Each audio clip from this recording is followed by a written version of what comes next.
Olá, estamos iniciando mais uma entrevista em nosso canal com a presença do Dr. Gustavo Ferreira. Ele que é especialista na área eleitoral, né, e também é professor universitário e vai conversar com a gente a respeito de toda essa questão que está envolvendo o nosso país recentemente, pois o nosso atual presidente da República, o Jair Bolsonaro, tem insistido no voto impresso e tudo mais, e isso gera muitas dúvidas na população. Portanto, uma primeira pergunta para o doutor Gustavo. Primeiramente, muito obrigado por ter aceito o meu convite para estar aqui no nosso canal. Então, doutor, como que funciona essa questão do que o presidente tanto fala do voto impresso? Porque, salvo engano, já é um sistema defasado, que já teve aí na pauta do dia até meados dos anos 90, e de repente a gente vai para a urna eletrônica. Mas existe toda essa controvérsia. Qual a sua opinião a respeito disso, doutor? Boa noite. Bom, boa noite, Gabriel. Como diz Jet Estripador, né? Vamos por partes. Vamos por partes. Primeiro, nós tivemos até a década de 90 o voto em cédula, tá? Que ainda é o sistema mais usado em diversos países do mundo. Mas o voto de cédula no Brasil, e aí a gente tem que falar da nossa realidade, né? Não dá para fazer uma equiparação da nossa realidade com a da Finlândia, dos Estados Unidos ou a de Botsuana. A nossa realidade era um caminho para a fraude. Eu fraudava a eleição comprando a vontade do eleitor, eu fraudava a eleição na hora do eleitor depositar o voto, eu fraudava a eleição no transporte da urna. Tem histórias famosas de urnas derrubadas dentro de rio, né? Diz a lenda que alagou a Mundaú, se tirar todas as urnas lá de dentro, ela é presidente. E eu fraudava a eleição na apuração dos votos. Tá? Isso chegou a um nível tão gritante que se teve que fazer eleição de novo pelas regras eleitorais no estado do Rio de Janeiro, em algumas sessões, onde se descobriu uma fraude, onde foi descoberta uma fraude nos votos coletados, votos de papel. A vantagem de ser antigo, para não falar velho, é que a gente lembra dessas coisas. Por causa disso, surgiu a urna eletrônica.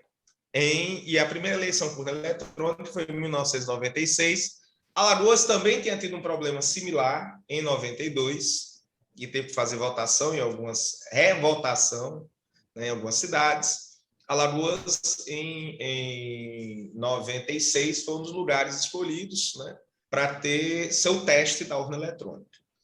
E, a partir daí, a urna eletrônica foi sendo implementada até que, já no começo do século XXI, o país todo usava a urna eletrônica. Tá? Efeitos vantajosos. Lembra que eu falei que nós tínhamos fraude em 4 momentos, né? Vontade do eleitor, na hora de colocar o voto, no transporte e na contagem dos votos. Com a urna eletrônica, a fraude ficou num momento só, comprar a vontade do eleitor. Okay? Então, a gente já eliminou 3 etapas de fraude aqui, ficou com uma, tem que concentrar nessa. Tá? Aí é uma história para outro dia, né? Vamos botar assim. E começou a se implantar a urna eletrônica. Em 2002, houve a primeira e até o momento única experiência de impressão do resultado da urna. O que seria isso? Gabriel vai lá, vota X, Y, Z, aparece, né, o voto do Gabriel na tela. Esse voto é impresso e colocado num saco preto, onde não se pudesse ver aquele comprovante de votação do Gabriel. Ok? Aí, o que é que se fazia depois? Eu pegava aqueles comprovantes de votação, contava e comparava com o resultado da urna. Tá? Efeito dessa impressão que só tivemos no ano 2002. 2,2% das urnas quebraram. Mas não quebraram a urna, quebraram a impressora. Não quebraram a urna, quebraram a impressora. A título comparativo, Gabriel, nas 2 últimas eleições, nós tivemos menos de 0,3% de quebras de urna. Então, eu tenho 2,2 para 0,2, 0,22, é menos de 3%, 0,3% de quebra de urna. Veja a diferença aqui. Parece bobagem, mas quando nós estamos falando em torno de 100 mil, vou arredondar, tá? 100 mil urnas no Brasil, 2,2% são 2.200 urnas, são 2.200 sessões que tiveram que passar para votação de cédula manual, terminando mais tarde, demorando mais. E com riscos, né, na apuração. Tá? Então, assim, a gente voltar para o voto impresso é apresentar um problema na condição da eleição. Tá? Primeiro ponto. Segundo, né? E aí vem o segundo ponto. E que não é garantia de segurança. Para mim, esse ponto, inclusive, eu até estou colocando... Normalmente, a gente deve falar a coisa mais importante no início e no final, né? Mas aqui eu vou falar a coisa mais importante no meio. Não tem lógica nenhuma achar que o sujeito... Vamos partir da premissa que a urna pode ser fraudada. Tá? Vamos partir da premissa. Gabriel acredita que eu, Gustavo Ferreira, posso chegar lá e vou fraudar a urna, vou mexer. Tal. O que é impossível, porque a começar que eu trato computador como máquina de escrever. Então, você já viu que meu conhecimento tecnológico é limitado. Aí, vou lá, mas nesse ponto, e aí o que eu estou falando a gente acompanha as auditorias feitas, porque a urna eletrônica é auditável. Sim. E aí eu vou lá, vou fraudar a urna, tá? Pronto, Gabriel, fraudei a urna. Mas eu vou fraudar a urna, mas não vou fraudar a impressão do seu voto. Por que não? Com que diabos? Veja só, pelo amor de Deus, com que diabos eu vou fraudar uma urna na hora que ela vai contabilizar seu voto digitalmente e eu não vou fraudar a impressão desse voto? É uma pergunta que até hoje eu não ouvi resposta. Não, eu vou fraudar. Não, mas você vai poder conferir sim, mas eu posso fraudar a impressão. Não, não pode. Posso. Eu posso. Mas vai aparecer na tela um comprovante? Sim, e eu posso pedir para imprimir um outro resultado. Se eu posso pegar, vamos partir da teoria de conspiração verdadeira. Se eu posso pegar o voto que o cidadão digitou e o voto do Gabriel virar voto no Gustavo, por que eu não posso? O que é que me impede de pegar a impressão feita que apareceu com o voto do Gabriel e transformar na impressão em voto no Gustavo? O que é que me impede? Né? Questões religiosas? Não, minha religião permite fraudar a urna, não a impressora. Se eu fraudar a impressora, eu vou para o inferno. Urna, não, eu ainda vou para o purgatório. Entendeu, Gabriel? Assim, o que é que isso impede? Né? É bem simples. O que é que isso impede? Nada. Aí tu já ouvi gente dizer, não, mas o eleitor vai sair com comprovante. Que massa. Olha, espetacular a ideia, sair com comprovante. Primeiro, como é que você vai reunir os eleitores depois para conferir o comprovante deles? Tá? Primeira coisa. Segundo, eu, comprador de voto, com isso ia sorrir de orelha a orelha. Porque na hora que eu fosse pagar o voto, ia dizer, cadê o comprovante que você votou em mim? Isso. Né? Eu ficava muito feliz. Terceiro, eu acho, né? Aí, perdão a excessiva ironia aqui, que a Constituição diz que o voto é secreto. Se eu saio com o comprovante na mão, o voto secreto, o voto deixa de ser secreto. Né? A Maria pode dizer para mim, olha, votei em você, Gustavo, e na verdade votou no Gabriel. E eu tenho que acreditar na Maria, porque o voto é secreto. Pois é. Bicho, e terceiro, é uma questão que eu vejo mais, Gabriel, geracional, tá? Eu sou da geração de transição, né? Eu lembro quando a gente saiu da pedra para o papiro, né? Estava lá acompanhando. Eu vi quando surgiu o papiro, uma loucura. Aqueles egípcios eram malucos. Mas vamos lá. Eu sou a geração de papel. Eu fiz curso de datilografia. Rodava a prova no... Aquele... Pô, era uma delícia, com aquele cheirinho de álcool. Cheiro de álcool. Né? Poxa, então, eu sou a geração que ouvia a expressão é o preto no branco. E o que é o preto no branco? É o preto da tinta no branco do papel. Eu tenho que ver o papel, eu tenho que ver o documento. E a gente chega no século XXI, onde eu não preciso ter o documento material. Eu tenho a sua forma digital. Principalmente o meu filho de 8 anos, para ele, papel como comprovante é algo estranho. Não estou nem falando, não vou nem chegar no de 15, 18, que para eles ainda tem um papel, tá? Mas para ele se torna, porque ele vive no ambiente virtualizado. De 15, 18, eles acham estranho quando eu pego a segunda via do cartão, mas não tem a via digital. Eu disse, mas eu sou antigo, eu gosto do teu papelzinho para jogar fora. Eu gosto de manter emprego da fábrica de papel. Né? Suzana tem empresa, para não fazer propaganda, tem empresa aí que é carbono zero, né? Então vamos valorizar essas empresas e tal. Mas assim, é um mundo digitalizado. Eu não preciso mais ter uma comprovação documental no sentido físico, né? Numa outra oportunidade me perguntar, eu disse, olha, aliás, eu usei isso até na minha tese de doutorado, né? Karl Marx e Engels falavam que tudo que é sólido se desmancha no ar. Tá, mas o mundo não é mais sólido, o mundo é líquido. Vide Zygmunt Bauman. O mundo é líquido. Pô. E aí, como é que eu desmancho que é líquido? Eu vou evaporar? O professor, eu vou te fazer uma próxima questão, que é a seguinte. Veja bem, diante das constantes ameaças, né, que o presidente tem feito ao sistema democrático e tudo mais, a gente tem acompanhado diariamente. Não é à toa que ontem, quinta-feira, né, dia 5/8/2021, houve a primeira derrota na sessão de comissão ali, se iria ou não aprovar a questão do voto impresso e tudo mais, e o presidente sempre atacando o sistema democrático, as instituições e aquela coisa toda. Bom, isso é fato, a gente tem acompanhado. Agora, começa a se falar nos bastidores que o TSE, levando adiante um processo contra o atual presidente, ele sofreria talvez uma ação de impugnação de candidatura. O senhor acha que realmente isso possa acontecer?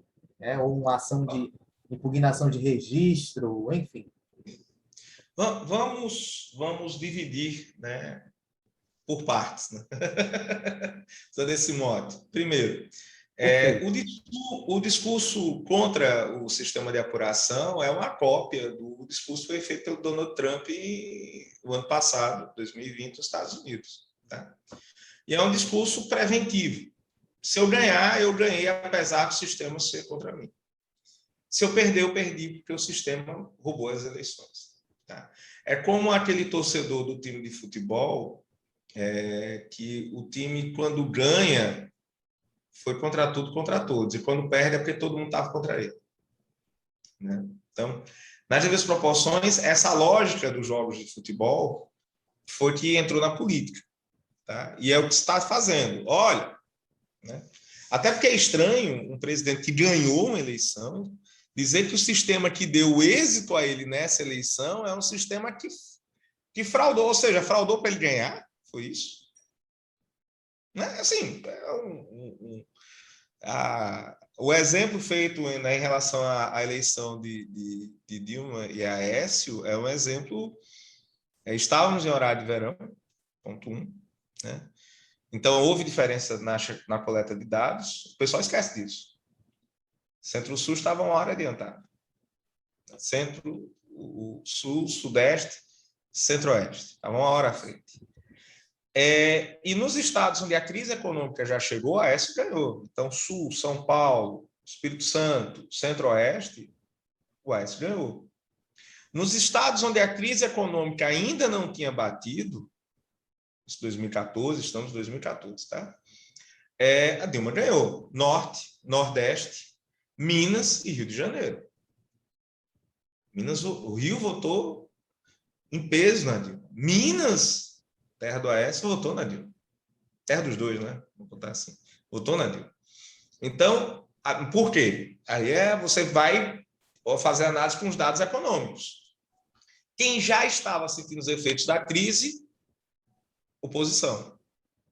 Quem não estava sentindo os efeitos da crise, situação. E é assim que o brasileiro politicamente se comporta, em geral. Estou com dinheiro no bolso, o governo é bom. Estou sem dinheiro no bolso, o governo é ruim. Então,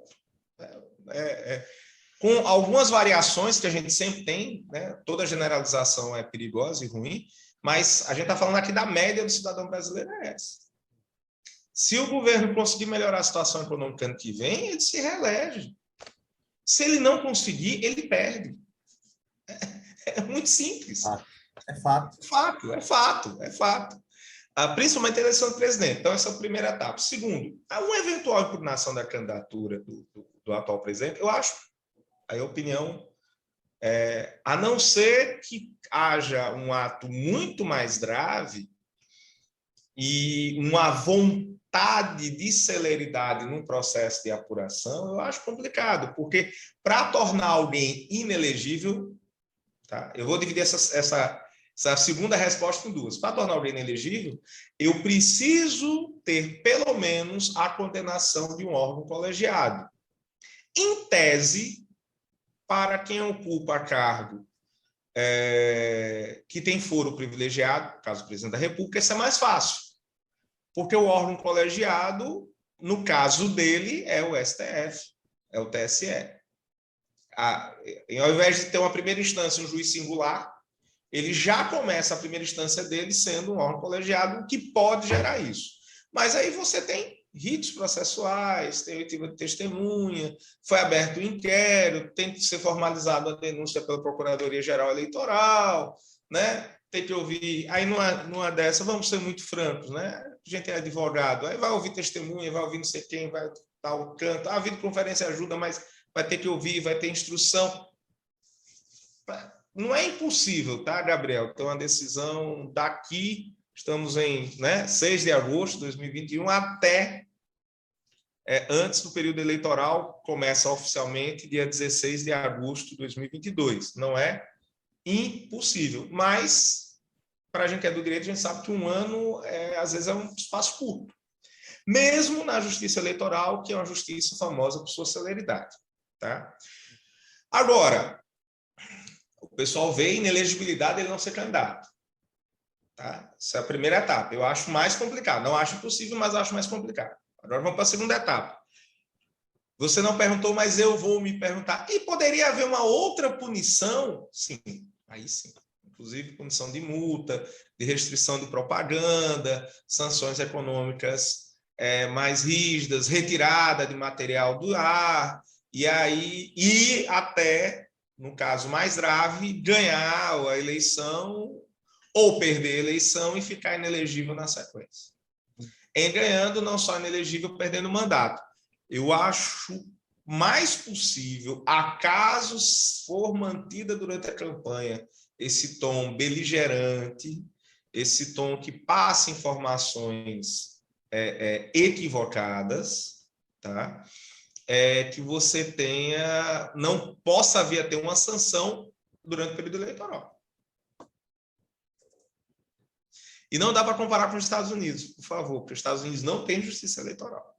Quem resolve isso é a Justiça Federal, naquilo que lhe cabe, e as justiças estaduais. E a título de curiosidade, por exemplo, o tipo de votação é determinação dos estados. Por isso que cada estado dos Estados Unidos tem um sistema de votação diferente. Não é um sistema unificado como o nosso. Inclusive, tem condados nos Estados Unidos que usam a nossa urna. Justamente. E tem condado que ainda usa cédula, a maioria, tá? Mas cada estado resolve a sua parte de coleta de votos. Então, é muito perigoso esses transplantes, tá? São muito perigosos. Inclusive, pegando um gancho no que o senhor falou, é justamente isso. A angústia que nós acompanhamos durante a contagem de votos entre Trump e o atual presidente estadunidense, né, o Joe Biden, a gente vê que foi uma coisa assim angustiante. Imagina se isso acontece, volta a acontecer aqui no Brasil. 15 dias contando cédulas e tudo mais, enfim. Professor, uma próxima questão para a gente é a seguinte: qual o impacto dessas falácias todas do presidente para o nosso sistema eleitoral, democrático? Porque eu acredito que já causou um impacto negativo muito grande. Porque, quer queira ou não queira, como o senhor bem disse, infelizmente o brasileiro, o sistema, a visão que ele tem do político é do salvador da pátria, infelizmente. Ele quer um salvador da pátria. E a figura do presidente ainda é muito aquela coisa no Brasil, não, o presidente falou, está falado. Então, com essas falácias todas do presidente, tem muita gente por aí realmente desacreditado no processo eleitoral e tudo mais. Então, o que o senhor acha? Qual a sua visão a respeito disso? Né? O impacto dessas falas para o nosso processo eleitoral na prática, professor? Bom, vamos lá. Nós vamos fazer a separação jurídica e uma separação política, tá? Certo. Juridicamente, quando se a coisa se prolongar, vão ter as medidas que nós já mencionamos, mas o sistema juridicamente está posto, está funcionando bem, tem que aguardar o que vai vir na reforma eleitoral agora para poder se adequar para 2022. Politicamente é ruim, cria um ambiente, mantém um ambiente tóxico, que não começou com o atual presidente. Vamos ser justos com isso. Ele aproveitou um ambiente criado pelas gestões anteriores, as gestões no plural, tá? Tanto a gestão do ex-presidente Lula quanto a gestão da ex-presidente Dilma. O nós contra eles começou lá. Tá? E é o grande mal das esquerdas é achar que vai fazer uma coisa e a direita não vai aprender com ela. Né? Ou que achar que está jogando sozinho. Política não ajuda se joga só. Tá? E aí nós temos esse problema cultural do sebastianismo. Né? Nós esperamos Dom Sebastião voltar da batalha de Alcácer Quibir, no norte da África, para salvar o Brasil, que, como Chico Buarque já dizia, é um imenso Portugal. Nós esperamos um Dom Sebastião montado no cavalo, né, para salvar o nosso povo. Temos isso à esquerda, né, com a alma mais honesta, e temos a direita com mito. Eu brinco que eu gosto dos caras chatos, né, dos caras que não são... que não despertam essas paixões, assim. Eu gosto dos chatos. Porque os chatos governam, né, para todo mundo. Né? Normalmente os populistas governam para o seu grupo, para a sua plateia. Né? E esse ambiente ele é efetivamente muito ruim. Tá? E pode gerar situações de atrito. Né?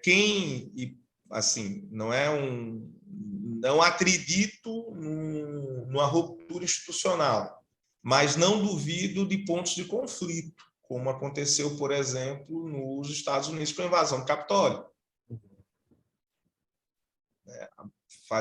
A última vez que o Capitólio tinha sido invadido, né, aí eu vou fazer apenas um registro histórico, foi em 1830. Então, nós temos mais de quase 170 anos sem atos similares. Então, são perigosos.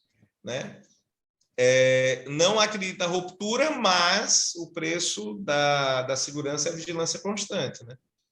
A gente não pode cair em tentações. A Venezuela era um dos países, era a democracia mais estável da América do Sul. Hoje não é mais. Para ser justo também, a Hungria era uma democracia elogiada no leste europeu, hoje já começa a deixar de ser. Na Venezuela, um governo de esquerda, na Hungria, um governo de direita. Então, tentando aqui sempre equilibrar que o problema são os extremistas, não interessa se de esquerda ou de direita. Né? A gente tem que ter eu brinco, Gabriel, que sou um radical de centro. Eu sou moderado radical. Eu defendo equilíbrio. E aí, esse discurso ele é ruim. Ele é ruim. Ele ajuda a tornar o ambiente, está na moda falar, né, tóxico, ajuda a tornar o ambiente mais tóxico. E o contraponto também caminha nesse lado. Então, é necessário para tudo, né? Como diz a Jojo Todinho, para tudo, né?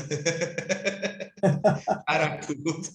Equilibra o ambiente e vamos ter uma disputa no voto, né? E duas coisas, né? Parar de esperar Dom Sebastião voltar do norte da África, né? parar dessa espera, né, insana, e parar também de acreditar que é uma separação entre povo e classe política. O povo é bom, os políticos são ruins. Não. Né? Os nossos políticos, curiosamente, são tirados do nosso povo. Tá? Talvez a classe política não seja boa, é horrível falar isso, muita gente não gosta, mas vamos lá. Talvez a classe política não seja boa porque a gente não seja um povo tão bom quanto a gente acha. Né? Eu me olho no espelho e queria ver um sujeito malhado, né? Barriga tanquinho, tal, aquela coisa. Mas vejo, né, 1,90 m de altura, vejo um sujeito baixinho, barrigudo. A culpa é do espelho? Né? Não, eu sou assim. Eu sou assim. Né? O espelho não está fazendo, ele não mudou. Né? É isso. A gente olha para o parlamento e quer ver um parlamento da Suécia. Né?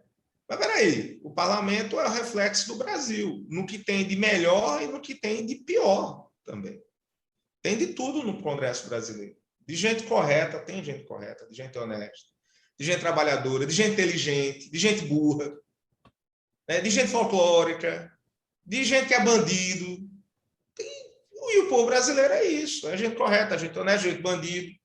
Né? Os nossos bandidos não vieram de fora, a gente não comprou os bandidos do exterior. Né? Mínimo, fui para Miami, comprei um grupo de bandidos para aterrorizar minha região. Ok? Da mesma forma que a gente... eu fui lá na Suécia, eu comprei um monte de gente honesta para botar na direção da minha empresa. Não, as pessoas são aqui, são criadas aqui, são feitas aqui. Né? O parlamento é reflexo da nossa sociedade, por mais difícil que a gente queira admitir. Por isso eu sempre dou esse exemplo do espelho. Começa por mim, você olha para o espelho, que é uma coisa diferente, mas é isso, a realidade é essa. Professor, perfeito. Uma penúltima questão para a gente. Então, nesse caso, o senhor não acredita que, de fato, haja uma ruptura com a democracia, apesar das constantes ameaças do presidente, porque ele chegou a anunciar, né, em uma de suas lives, que a hora do ministro do TSE, o Alexandre de Moraes, tá para chegar, né? Sua hora vai chegar e tal. Mano, enfim, o senhor então não acredita que realmente haja essa ruptura e que venha um golpe de Estado de fato no Brasil? Era só o que faltava, né? Só que faltava, né? De tudo ainda vinha um negócio desse. Eu não acredito, tá, Gabriel? Agora, né? Vis pacem para bello. Se queres a paz, prepara-te para a guerra. Né?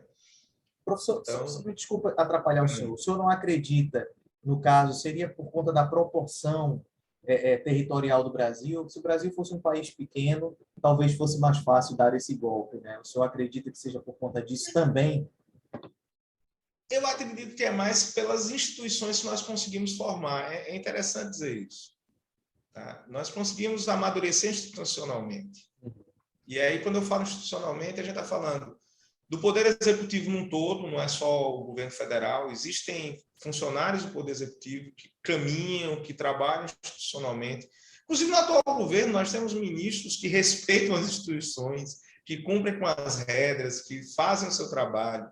Nós temos um Poder Legislativo que, para o bem e para o mal, é o nosso Poder Legislativo e é muito cioso do seu...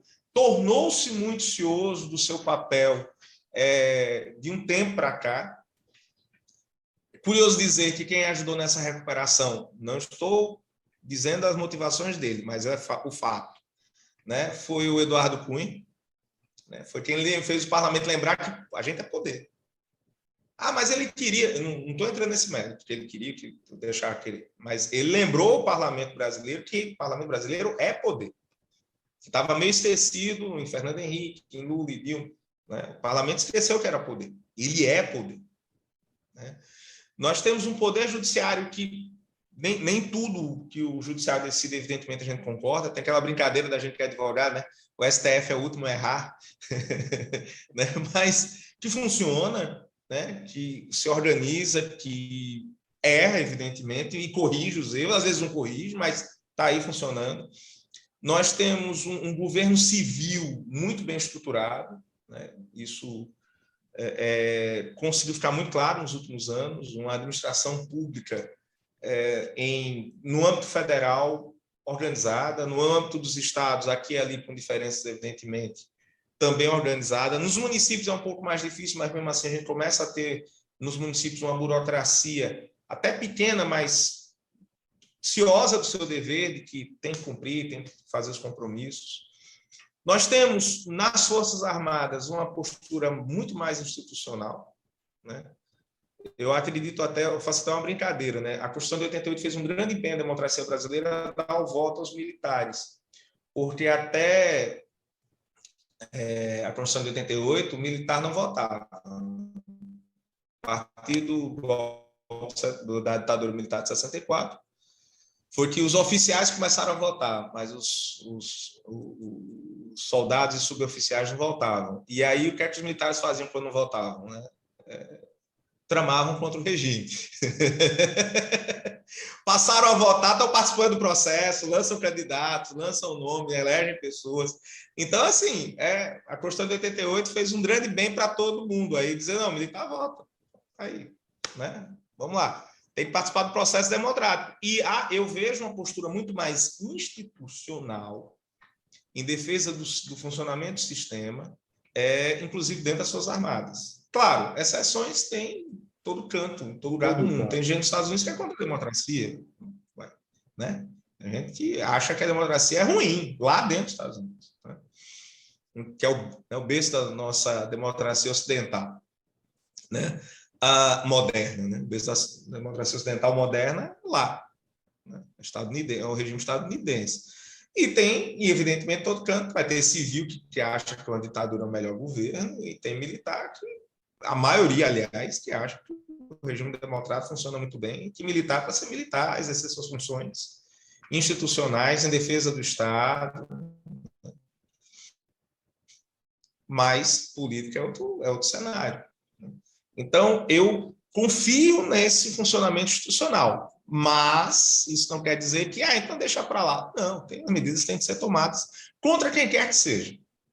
Tá? E aí, não fulanismo, no sentido de dizer, é fulano, é beltrano, é cicrano, é fulaninha, Maria Chiquinha, não interessa. Né? Pau que bate Chico deve bater em Francisco também. Isso é democracia. Com certeza. Professor, uma última questão. Eu sei que o senhor é um homem muito ocupado, ainda tem várias atividades hoje, inclusive um evento na universidade que o senhor ministra aula. Eu queria saber o seguinte, uma última questão. Começa um burburinho nos corredores de Brasília, uma tentativa de implantar um semipresidencialismo no Brasil. Bom, o senhor acha que um semipresidencialismo seria uma opção viável, de fato, para o nosso país? Ou o presidencialismo, como está, é o melhor caminho para a gente continuar no segmento democrático? Bom, vamos lá. Por dever de honestidade intelectual, tenho que deixar claro que eu sou um parlamentarista convicto. Tá? Então, perdemos o plebiscito de 1993 e acho que a gente perdeu uma chance boa de regularizar as coisas, na minha concepção. Tá? Então, eu não estou dizendo isso para que vocês ponderem a minha resposta. O presidencialismo brasileiro, mas eu sei que, e aí acho até que merece um outro plebiscito já, depois de tanto tempo, né? Mas é a minha opinião pessoal, sempre respeitando as opiniões em sentido contrário. O presidencialismo brasileiro é muito difícil, porque a nossa Constituição era parlamentarista, que é o projeto da Comissão Afonso Arinos, e então o presidente José Sarney batalhou e conseguiu que a gente ficasse presidencialista. Então, nós temos uma Constituição de corpo parlamentarista com a cabeça presidencialista. É um Frankenstein. o que gerou aquilo que Sérgio Abranches, já na década de 90 do século passado, chamava de presidencialismo de coalizão. É impossível, qualquer que seja o presidente, direita, esquerda, centro, qualquer ele, governar sem o parlamento. Simples assim. E o parlamento sabe disso. Óbvio, né? Lembre-se que o mais bobo está em Brasília, conserta um relógio usando luva de boxe numa sala com as luzes apagadas. Esse é o manezão da turma. Esse é o boboca. Esse é o boboca. Os outros imaginam os demais. Então, eles sabem disso. Você não consegue. E aí não é só presidente, tá? Governador, prefeito. Monta uma Câmara Municipal de oposição para você ver o que o prefeito consegue fazer. Né? Ele fica engessado. Com certeza.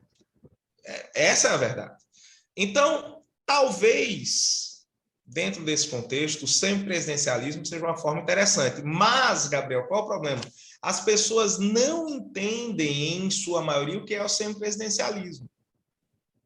O próprio Pierre de Verger, que é o doutrinador francês famoso na área de estudos de partidos políticos, quando ele estrutura o semipresidencialismo, ele hoje sofre, já na época sofreu algumas críticas, porque muita gente dizia que o nome não devia nem ser esse. O nome não deveria nem ser esse, devia ser um outro nome, mas foi o que se popularizou no mundo. E o modelo, e existem vários modelos, como existem vários modelos de presidencialismo, né? O nosso presidencialismo é diferente dos Estados Unidos, é diferente de muitos países africanos, né? Bem diferente. O parlamentarismo da Espanha não é o mesmo da Itália, não é o mesmo da Alemanha. Tá? O semipresidencialismo você tem na Finlândia, tem na França, tem em Portugal, tem em Israel, e eles são bem diferentes. Bem diferentes. Tem gente até que discorda que Israel é semipresidencialista. Tá? Então, você vê o nível de diferença dos sistemas. Mas, regra geral, qual é o cerne do semipresidencialismo? Se eu tiver a maioria do parlamento, o primeiro-ministro vai funcionar como chefe da Casa Civil. Eu, presidente, e aí Gabriel, presidente, me nomeia primeiro-ministro, mas o Gabriel tem a maioria do parlamento. Eu vou ser o chefe da Casa Civil. E aí, presidente, vou fazer o quê? Dou puxão de orelha em quem? Eu vou estar a seu serviço. É um presidencialismo como a gente conhece, sem tirar nem pouco uma vírgula. O Gabriel perdeu a maioria. Aí a oposição escolhe o primeiro-ministro. Aí botou a Maria. Maria é a primeira-ministra. Aí, Gabriel, é parlamentarismo puro. Aí você perde o poder que você tinha de interferir nas questões internas. Tá? Você fica com a representação junto à Força Armada, aos estados estrangeiros. Tá? E aqui ali, a depender do presidencialismo, a nomeação de alguns cargos, Banco Central ou não. E a Maria, como primeira-ministra, ela taca o pau. Política econômica, política social, política de saúde. Ela é a primeira-ministra mesmo. Você voltou a ganhar a maioria. Aí me nomeia de novo, eu volto a ser o chefe do gabinete civil a seu serviço, ainda que com o título de primeiro-ministro. Então, a questão é essa. Pessoal, pode ser feito essa alteração, mas está dentro do nosso regime isso, tá? Será que as pessoas vão se acostumar com isso? Eu sou, e aí volto a dizer, sou radical. Eu defendo parlamentarismo mesmo. Um parlamentarismo de verdade. Deixa o presidente com funções de chefia de Estado, bem específicas, e deixa o primeiro-ministro tocando o pau. E vou mais longe, eu sou parlamentarista em todos os níveis. Federal, estadual e municipal. Quem vai tocar o barco não é o governador, o prefeito e o governador, eles vão ter funções muito delimitadas de atuação. Quem vai fazer a gestão do dia a dia é o primeiro-ministro. Ah, vai ser uma zona, vai ter confusão, vai ter traição. Que tenha. Vai ter um gabinete a cada 10 meses. Que tenha. Que a gente aprenda, que a gente vá crescendo, que a gente vá descobrindo, que a gente saiba quem manda no parlamento, verdade. Que a gente tire na sombra os Eduardos Cunhas, que mandaram no parlamento brasileiro, eu não sei quando, a gente só veio descobrir quando foi eleito presidente da Câmara. Foi o maior erro dele. Se tivesse continuado na sombra, ninguém ia saber. que ele estava mandando. Vamos trazer essa turma para a luz, e aí o povo saber, poxa, meu voto para vereador, meu voto para deputado estadual, meu voto para deputado federal e para senador, ele é importante. Eu tenho que escolher bem. Então, assim, a sugestão é interessante, merece um debate, não pode ser decidido de afogadilho, tá? E pode até ser de se implantar no Brasil, mas nós temos um problema prévio, que é a quantidade de partidos no parlamento. Isso é fato. Nós não somos o país no mundo com maior quantidade de partidos, isso é um mito, é uma falácia. É igual dizer que só tem justiça eleitoral no Brasil, isso não é verdade. Mas isso é fato, nós somos o país com o maior número de partidos no parlamento federal, parlamento nacional. Nenhum país chega... Nós temos 25 partidos representados no Parlamento Nacional. No regime presidencialista, governar com isso é humanamente possível. Tem que fazer acordo com as bancadas. Eu não gosto da bancada X, eu prefiro a bancada Y. Tá, tudo bem, mas se você não fizer acordo com a X e com a Y, com a H e com a J, você não faz acordo com absolutamente... Você não governa. Não é questão de gostar ou não gostar, né? É questão de você não governa. Perfeito. Desculpa, viu, Gabriel, se eu me prolonguei demais. É porque eu é um tema que eu gosto. Não. Eu me empolgo. Nada. Olha só, eu quero agradecer imensamente ao professor doutor Gustavo Ferreira por ter aceito o meu convite e ter participado dessa entrevista para elucidar essas questões do voto impresso, da questão do semipresidencialismo, agora é uma nova luz que começa a surgir no Brasil, né? E é isso, o sistema democrático, eu acredito que é sempre, claro, é óbvio, o melhor caminho para que a gente possa expor as nossas ideias, né? Ter a pluralidade das ideias, isso é muito importante. Professor, muito obrigado. O senhor dispôs um pouquinho do seu tempo para conversar com a gente. Pode fazer suas considerações finais. Fique à vontade, professor. Opa, obrigado. Eu que agradeço, Gabriel Maia, o convite, estar falando aqui de um tema temas que eu sou apaixonado, né? Direito eleitoral e política. Eu tenho uma brincadeira, né? Que eu gosto tanto de política que eu não sou político, né? Eu acompanho os políticos. Eu tenho uma verdadeira... sério, eu tenho uma verdadeira admiração. Porque, bicho, tem umas ideias, o pessoal é muito criativo e tem umas sacadas, e assim, eu acho... por isso que eu gosto de estar como estou, como advogado, acompanhando, porque é muito legal, muito legal. E lembrar, né? E lembrar a todos que democracia vou usar duas frases, uma mais recente, Winston Churchill, né? Que a democracia é o pior dos regimes, a exceção de todos os outros. Ou seja, a democracia é ruim, mas o resto é muito pior. E a outra é que, se não me falha a memória, acho que é de Sócrates, o Aristóteles, que é, né, o mal de quem não gosta de política é que vai ser governado pelos que gostam. Então é necessário a gente entender um pouquinho de política, entender do que as coisas estão acontecendo, né? Ferreira Goulart já dizia, né, o preço do pão e do feijão, né? Depende da decisão política. Então, vamos lembrar disso, escolher bem, cobrar. E eu vejo positivamente, aí, indo na contramão de 90% dos analistas políticos, que nós melhoramos muito nesse sentido. O eleitor brasileiro começou a ser mais participativo, começou a cobrar mais, começou a se interessar mais, né? Entendeu que não precisa ser um expert em políticas públicas, mas que ele tem todo o direito de perguntar porque a escola do filho dele não tem um almoço decente, ou porque falta remédio no posto de saúde, ou porque o posto era 24, o posto de policial que era 24 horas, funciona 24 horas, mas não tem gasolina para o carro da polícia, né? Ele entendeu que essas coisas, demandas, ele pode e deve cobrar, né? Então, acho que isso é um sinal bom, positivo, né? Talvez digam que eu sou excessivamente otimista, mas eu sempre vejo o lado bom aí, que estamos caminhando. Obrigado.